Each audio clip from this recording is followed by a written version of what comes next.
Praise the Lord. இயேசு கிறிஸ்துவின் இனிய நாமத்தில் உங்கள் எல்லாரையும் நான் வாழ்த்துகிறேன். ப்ரொஃபெட்டிக் என்கவுண்டருக்கு உங்களை நான் வரவேற்கிறேன். காட் ஆஃப் ரெஸ்டோரேஷன் இந்த நாளில் உங்களோடு கூட இடைப்பட போகிறார். இந்த சத்தத்தை கேட்கிற அன்பான தேவனுடைய பிள்ளைகள், நீங்கள் எந்த காரியங்களை நினைத்து இந்த நாளில் கலங்கி கொண்டிருந்தாலும் கர்த்தருடைய சத்தத்தை கேளுங்க. அவர் சத்தம் உங்கள் வனாந்திரங்களை அதிர செய்கிறத நீங்கள் காண போறீங்க.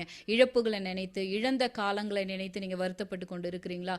காட் ஆஃப் ரெஸ்டோரேஷன் உங்கள் கூட இருக்கும் பொழுது, மறுபடியும் கட்டுகிற தெய்வம், மறுபடியும் திருப்புகிற தெய்வம் உங்கள் கூட இருக்கும் பொழுது நீங்க ஏன் கலங்கணும்? கர்த்தர் உங்களுடைய வாழ்க்கையில் அற்புதம் செய்ய வல்லவராய் இருக்கிறார். இஸ்ரவேலை ஆசீர்வதிப்பதே கர்த்தருக்கு பிரியம். உங்களை ஆசீர்வதிக்கிறது தான் கர்த்தருக்கு பிரியம். நீங்க மகிழ்ச்சியாய் இருப்பது தான் கர்த்தருக்கு பிரியம்.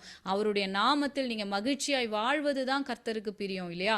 அப்படி ஒரு எண்ணத்தோடு நம்மளோடு கூட ஒருவர் நின்று கொண்டிருக்கும் பொழுது, நிற்கிறவர் சாதாரணமானவர் அல்ல, சர்வ வல்லமையுள்ள தெய்வமாய் இருக்கிறார். அவர் நம் அருகிலே நின்று கொண்டிருக்கும் பொழுது, நமக்கு சார்பாய் நின்று கொண்டிருக்கும் பொழுது நாம் ஏன் கலங்கணும்? இழந்தவைகளை நினைத்து நாம் ஏன் வருத்தப்படணும்?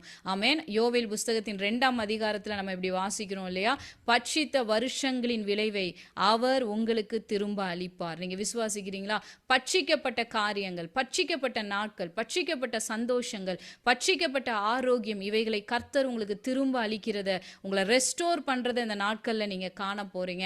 சிஸ்டர், எப்படி சொல்றீங்க அப்படின்னு நீங்க கேட்டீங்கன்னா, நான் சத்திய வார்த்தையிலிருந்து தான் உங்களை நோக்கி இந்த வேளையில இந்த வார்த்தையை நான் பேசிக் கொண்டிருக்கிறேன். உங்களுக்காக, ஆமென். இந்த சத்தத்தை கேட்டுக்கொண்டிருக்கிற ஒவ்வொருவருக்காகவும் இயேசு தன்னுடைய ஜீவனை விட்டபடினால, ஆமென், அவர் மறுபடியும் உயிர்த்தெழுந்தபடினால, அவரை விசுவாசிக்கிற ஒவ்வொருவரும் அவரோடு கூட உயிர்த்தெழுகிறபடினால, அவர்களுடைய வாழ்க்கையில எந்த இழப்புகள் நடந்தாலும் கர்த்தர் சர்வ வல்லமை உள்ளவராய் அவர்களோடு கூட இருந்து, அவர்கள் இழந்ததை காட்டிலும், இழந்ததை பார்க்கிலும் மேலானதை ரெட்டிப்பாய் அவர் கொடுக்க வல்லமை உள்ளவராய் இருக்கிறார். நீங்க விசுவாசிக்கிறீங்களா? வேத வசனம் ஐசாயா 61:7 இப்படிதான் நம்ம வாசிக்கிறோம். ஏசாயா 61:7 உன் வெட்கத்துக்கு பதிலாக ரெண்டத்தனையான பலன் வரும். வெட்கத்தை அனுபவிச்சுட்டு இருக்கிறீங்களா? உங்க வாழ்க்கை வெட்கத்திலே போயிடும் நினைச்சிடாதீங்க. ரெண்டத்தனையான பலனை, லட்சைக்கு பதிலாக உங்கள் பாகத்தில் நீங்கள் சந்தோஷப்படும்படியாக தேவன் உங்களுக்கு கிருபை செய்வார். நீங்க சுதந்தரிக்கும்படியாக தேவன் உங்களுக்கு கிருபை செய்வார். ஹல்லேலூயா. அவருடைய பிள்ளைகள் சுதந்தரிக்கிறவர்களாக இருக்கிறார்கள்னு சொல்லி வேத வசனம் சொல்லுகிறது. ஆமென். வேத வார்த்தை சொல்லுது சங்கீதம் 23:3 அவர் நம்மளுடைய ஆத்துமாவுக்கு இளைப்பாறுதல் தருகிறவரா இருக்கிறார். நீதியின் பாதைகளில் அவர் நம்மை நடத்துகிறவரா இருக்கிறார். நீங்க விசுவாசிக்கிறீங்களா? என் வாழ்க்கையில கர்த்தர் இதை செய்ய வல்லவர் என்று. அப்படின்னா அவரை சொந்த ரட்சகராய் ஏற்றுக்கொள்ளுங்க. ஆமென். இயேசு கிறிஸ்துவை உங்களுடைய சொந்த ரட்சகராய் நீங்க ஏற்றுக்கொள்ளுங்க. அவர்தான் என்னுடைய ரட்சகர் என்பதை நீங்க விசுவாசிங்க. ஆமென். விசுவாசிக்கிறீங்களா? அவர் உங்களை இந்த சூழ்நிலையிலிருந்து ரட்சிப்பார். இந்த பள்ளத்தாக்கை நீங்க கடந்து வரும்படி உங்களுக்கு கிருபை செய்வார். நன்மைகளினால் உங்களுடைய வாழ்க்கையை நிரப்புவார். ஹல்லேலூயா. நீங்க பெற்றுக்கொண்டது ஒரு நாளும் வீணாய் போவது இல்லை. இயேசுவின் நாமத்தில் நீங்க பெற்றுக்கொண்டிருக்கிற ரட்சிப்பு ஒரு நாளும் வீணாய் போவதில்லை. தேவ பிள்ளைகளாகிய நாம் செய்ய வேண்டிய ஒரு காரியம் என்னன்னா, நாம் பெற்றுக்கொண்டிருக்கிற ரட்சிப்பில் எப்பொழுதும் திருப்தியோடு கூட மகிழ்ந்து இருக்கிறவர்களா இருக்கணும். ரட்சிப்பில் நீங்க மகிழ்ந்து இருக்கிறீங்கன்னா, இந்த பூமியில எந்த கவலை, எந்த இழப்புகள் உங்களை ஒடுக்கணும், உங்களை அழ வைக்கணும், உங்களை உடைச்சு உட்கார வைக்கணும்னு நினைச்சாலும் அந்த வல்லமைகள் ஒன்று உங்க மேல கிரியை செய்ய முடியாது. ஹல்லேலூயா. என்னோடு கூட சேர்ந்து நீங்க ஒரு வார்த்தையை இந்த வேலையில வாசிங்க. அந்த வார்த்தையை வாசிக்கும் பொழுதே நீங்க விசுவாசத்தோடு கூட வாசிங்க. கர்த்தர் உங்களுடைய வாழ்க்கையில பெரிய காரியங்களை இந்த வார்த்தையின் மூலமாக செய்ய போகிறார். ஆமென். சங்கீத புஸ்தகத்தின் 51ஆம் அதிகாரத்தை இந்த வேலையில என்னோடு கூட சேர்ந்து நீங்க வாசிக்க ஆயத்தமா இருக்கிறீங்களா? அப்படி ஒரு வேளை வாசிக்க முடியாதுன்னா நான் வாசிக்கிறத நீங்க கேட்க ரெடியா இருக்கிறீங்களா? சங்கீதம் 51:12 நம்ம வாசிக்கிறோம். உமது இரட்சண்யத்தின் சந்தோஷத்தை திரும்பவும் எனக்கு தந்து உற்சாகமான ஆவி என்னை தாங்கும்படி செய்யும். ஹல்லேலூயா. இது உங்க ஆத்துமாவில் ஒரு விருப்பமா இருக்கிறத நீங்க உணர்றீங்களா? உங்க ஆத்துமாவில் இந்த விருப்பம் இருக்கிறத நீங்க உணர்றீங்களா? எனக்கு இந்த விஷயம் ரெஸ்டோர் ஆகணும், அந்த விஷயம் ரெஸ்டோர் எதேதோ ரெஸ்டோர் ஆகணும்னு கேட்குறோம். எதேதோ திரும்பி கிடைக்கணும்னு நம்ம கேட்குறோம். பல மடங்கு கிடைக்கணும்னு கேட்குறோம். ஆனால் என்னைக்காவது இரட்சண்யத்தின் சந்தோஷத்தை நான் பல மடங்காய் அனுபவிக்கணும்னு சொல்லி நீங்க கேட்டிருக்கிறீங்களா?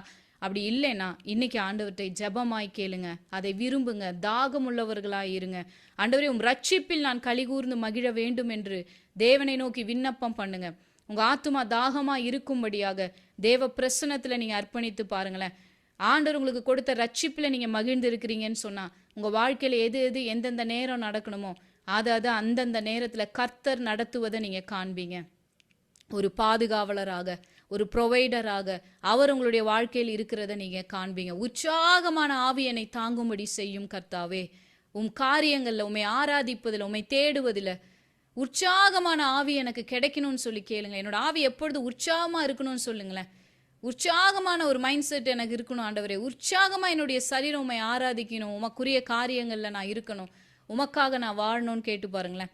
ரட்சிப்புல நீங்க உற்சாகமா இருக்கிறீங்க அப்படின்னு சொன்னா, உங்க வாழ்க்கையில எல்லா காரியங்களையும் நீங்க உற்சாகமாய் செய்யும்படியாக கர்த்தர் உங்களை பலப்படுத்துகிறவராய் இருக்கிறார். ஹல்லேலூயா.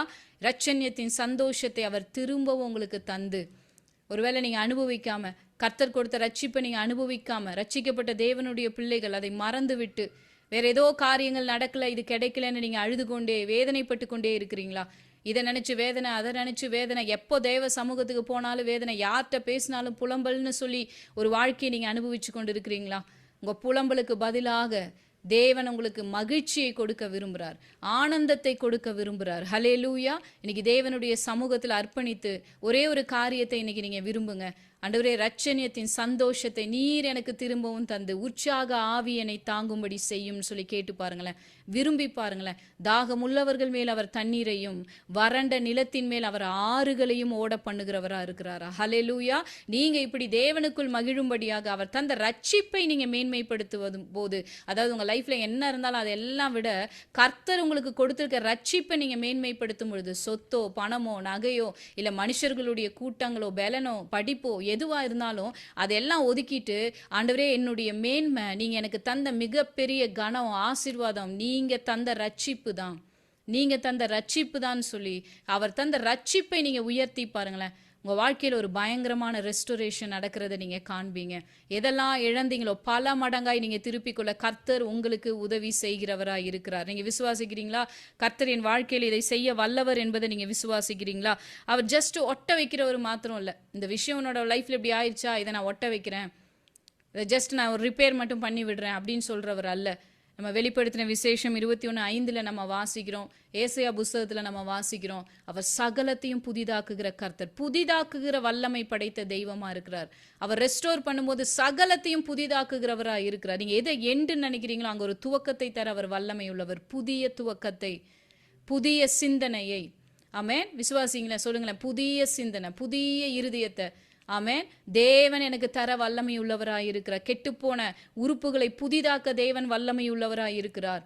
ஆமென். அவருடைய வார்த்தையை விசுவாசிங்க. வார்த்தை இயேசுவை எப்படி வெளிப்படுத்துகிறதோ அப்படி விசுவாசிங்க.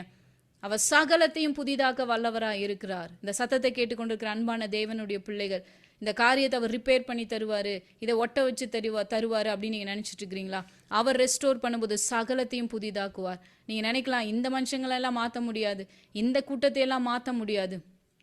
இல்லைங்க, அவர் God of restoration, God of restoration. அவர் ரெஸ்டோர் பண்ணும் பொழுது அவர் சகலத்தையும் புதிதாக்குகிறவராய் இருக்கிறார். ஹல்லேலூயா. ஆமென். வேத வசனம் இப்படி சொல்றதை பார்க்கிறோம். எரேமியா புஸ்தகத்தின் 30ஆம் அதிகாரம், எரேமியா புஸ்தகத்தின் 30ஆம் அதிகாரத்துல 17ஆம் வசனத்தை நம்ம வாசிக்கலாம். எரேமியா 30ஆம் அதிகாரம் 17ஆம் வசனம். அவர்கள் உன்னை விசாரிப்பற்ற சியோன் என்று சொல்லி உனக்கு தள்ளுண்டவள் என்று பெயரிட்டபடியால் நான் உனக்கு ஆரோக்கியம் வரப்பண்ணி உன் காயங்களை ஆற்றுவேன் என்று கர்த்தர் சொல்லுகிறார். ஹல்லேலூயா.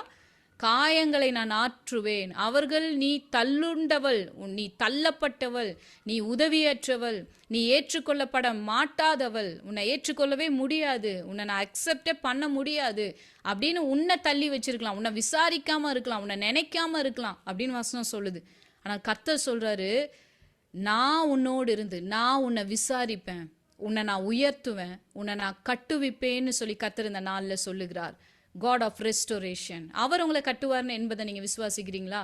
அவர் உங்க வாழ்க்கையை கட்டுவார் என்பதை நீங்க விசுவாசிக்கிறீங்களா? அவர் உங்களுக்கு பலன் தருவார் என்பதை நீங்க விசுவாசிக்கிறீங்களா? அவர் அற்புதம் செய்வார் என்பதை நீங்க விசுவாசிக்கிறீங்களா? நம்ம காரியத்தை அலசி ஆராய்ஞ்சு இது நடக்குமா நடக்காதா, மாறுமா மாறாதான்னு பாக்குறதுக்கு கர்த்தர் சொல்லல. நீ என்ன விசுவாசிக்கிறியா? நீ என்ன விசுவாசிக்கிறியா? எனக்கு இதை செய்ய வல்லமை உண்டு என்பதை நீ விசுவாசிக்கிறியா?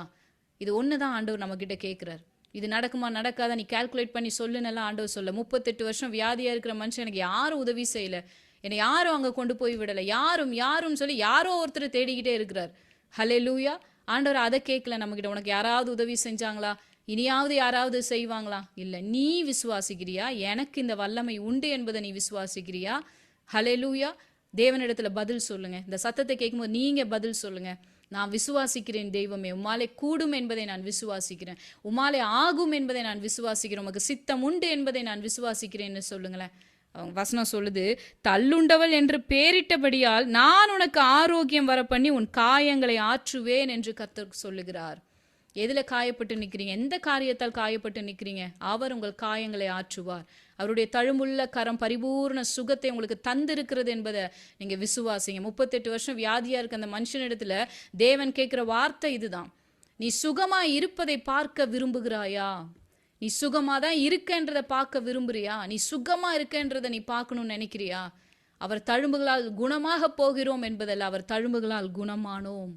இயேசு என்னுடையவர், இயேசு எனக்கானவர்னு நீங்க விசுவாசிக்கும் பொழுது நீங்க குணமா இருக்கிறத நீங்க காண்பீங்க, நீங்க சுகமா இருக்கிறத காண்பீங்க. ஹல்லேலூயா. இந்த இடத்துல ஒரு அற்புதம் நிச்சயம் நடக்கும். இந்த வாழ்க்கை நிச்சயம் மாறும்.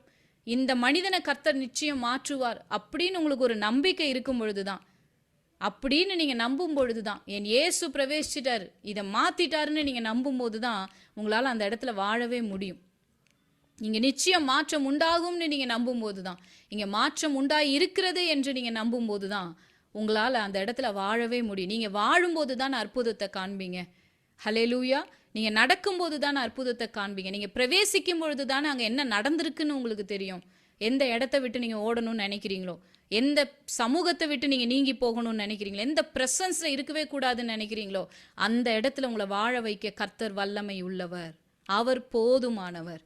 இவங்கெல்லாம் எனக்கு சப்போர்ட் பண்ணாதான், இதெல்லாம் இருந்தாதான் என்னால் இந்த இடத்துல சர்வைவ் பண்ண முடியும், என்னால் இருக்க முடியும் அப்படின்னு நீங்க நினைச்சிட்டு இருக்கிறீங்களா? அவர் உங்களுக்கு போதுமானவர். ஆபிரகாமை நோக்கி கர்த்தர் சொல்ற வார்த்தை இதுதான், நான் சர்வ வல்லமையுள்ள தெய்வம், நீ எனக்கு முன்பாக நடந்து கொண்டு உத்தமனாயிரு.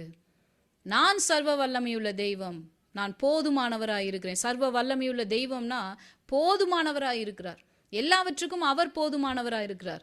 அவரை நீங்க பிடித்து கொள்ளும் பொழுது உங்க வாழ்க்கையில் அவர் செய்கிற காரியங்கள் பயங்கரமா இருக்கும். ஆமென். அடுத்த வசனம் சொல்லுது, கர்த்தர் சொல்லுகிறது என்னவென்றால், இதோ நான் யாக்கோபுடைய கூடாரங்களின் சிறையிருப்பை திருப்பி அவன் வாசஸ்தலங்களுக்கு இரக்கம் செய்வேன். நகரம் தன் மண் மேட்டின் மேல் கட்டப்பட்டு அரண்மனை முன்போல நிலைப்படும். ஹல்லேலூயா. மண் மேட்டின் மேல் அரண்மனை முன்போல கட்டப்படும். நீங்க விசுவாசிக்கிறீங்களா? முன்போல அவர் கட்டுவார், திருப்புவார்.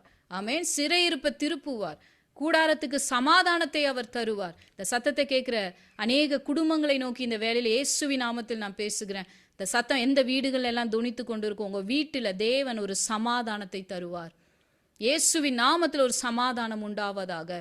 ஆமென். விசுவாசிக்கிறீங்களா? இயேசுவால தர முடியும் நீங்க விசுவாசிக்கிறீங்களா? இயேசு வந்த இடத்துல சந்தோஷம் தாங்க, இயேசு பிரவேசித்த இடத்துல நிறைவு தாங்க. குழப்பங்களை அவர் மாற்றி போடுவார். ஹல்லேலூயா. ஷாலோம் அப்படின்னு சொன்னா குழப்பத்தின் இடத்தில் இருக்கிற அந்த அதிகாரத்தை பறித்து கொள்வது. எந்தெந்த இடத்துல குழப்பத்தை பார்க்குறீங்களோ, எந்தெந்த குடும்பங்கள் நீங்க குழப்பத்துல நடந்து கொண்டு இருக்கிறீங்களோ, கர்த்தர் அந்த குழப்பத்தின் அதிகாரத்தை பறித்து கொண்டவராயிருக்கிறார். ஷாலோம், தேவனுடைய சமாதானம் உங்கள் வீடுகளை நிரப்புவதாக, உங்கள் உறவுகளை நிரப்புவதாக. ஹல்லேலூயா. விசுவாசத்தோடு இந்த சத்தத்தை கேட்கும்போது சொல்லுங்க, ஆமென். நிரப்புவாராக.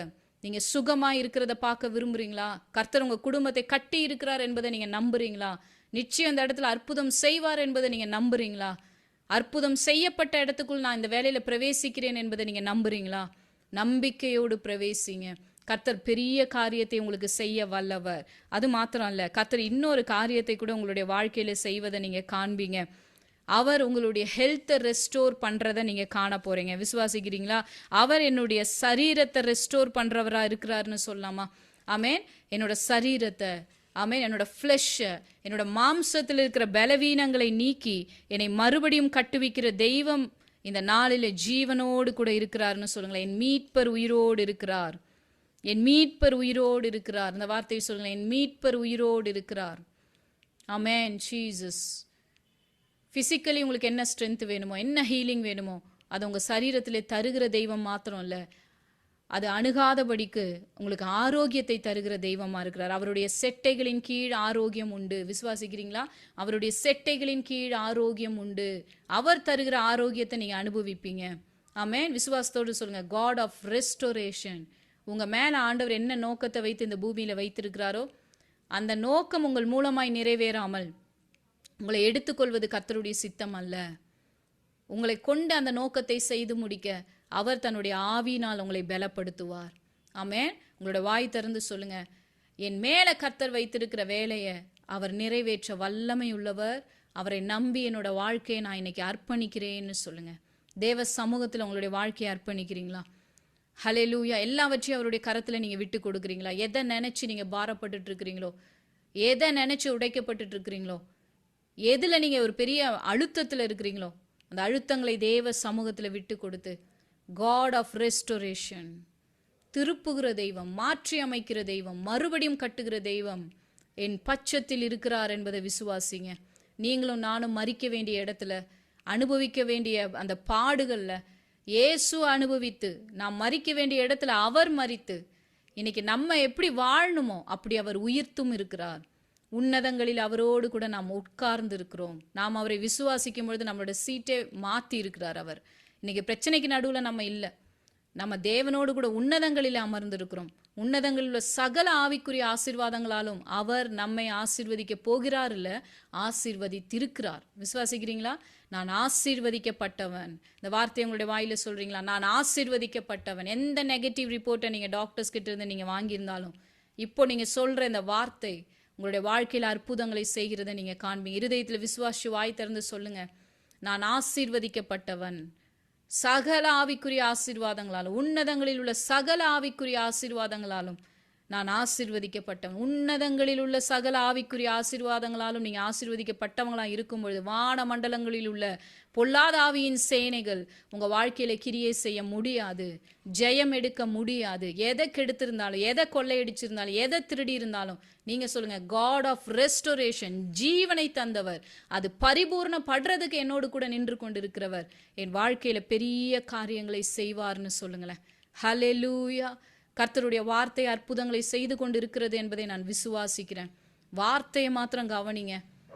ஹல்லேலூயா. அவர் சொல்லுகிற வார்த்தையை கவனிங்க, அவரை நம்புங்க.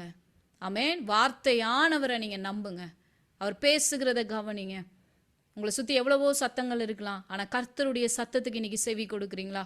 உங்க வாழ்க்கையில கர்த்தர் பெரிய காரியங்களை செய்து முடித்திருக்கிறார் என்பதை நான் இந்த நேரத்துல விசுவாசிக்கிறேன்.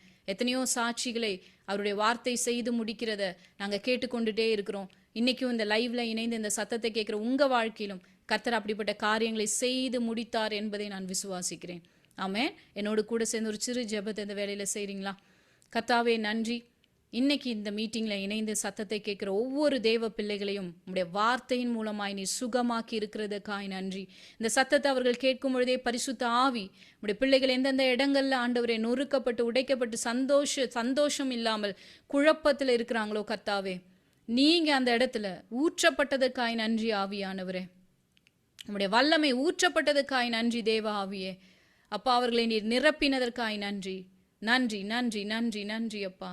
ஒரு பரிபூர்ண விடுதலையை கட்டளையிட்டதற்காய் நன்றி. சுகத்தை கட்டளையிட்டதற்காய் நன்றி. சமாதானத்தை தந்ததற்காய் நன்றி. குழப்பங்கள் நீங்கி போனதற்காய் நன்றி. நன்றி நன்றி. எழும்பி நடக்கச் செய்கிறதுக்காய் நன்றி. உன் படுக்கை எடுத்துக்கொண்டு நடன்னு சொன்ன வார்த்தையின்படியே உடைய பிள்ளைகளை தொடர்ந்து நடக்கச் செய்கிறதுக்காய் நன்றி. நாமத்தில் இந்த நாளில் அவர்கள் நடப்பார்களாக. சிறை இருப்புகள் திருப்பப்பட்டதற்காய் நன்றி அப்பா. நன்றி நன்றி. நீ செய்த எல்லா அற்புதங்களுக்கும் நன்றி. சாட்சிகளாய் நீர் நிறுத்துவதற்காக நன்றி.